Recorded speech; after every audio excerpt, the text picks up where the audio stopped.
So these cartridges are just replacements for all these lines. You can look up all the numbers that it actually works for. It works for about 8 different types of Canon O75H printers.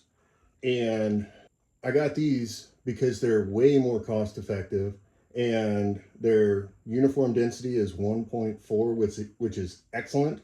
And they also have a firm fixation rate, which is also one of the things that you really want to look for with ink. So just doing a really quick unboxing. This is super simple. Comes in a really nice box.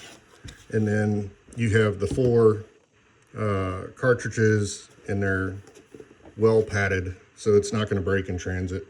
You get the cyan, magenta, yellow, and black. These are all designed for the Canon O75H printer.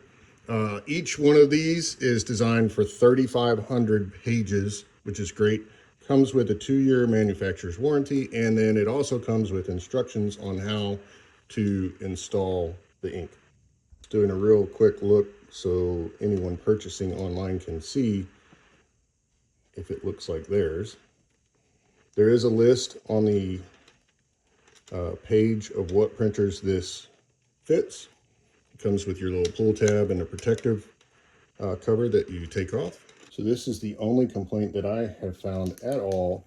When you're opening the plastic, you have this pull tab here, and the plastic sticks to the pull tab, and I can imagine if you didn't pay attention that it would pull the pull tab. So these are the My Cartridge Supcolor printer cartridges. These are replacements for the Canon style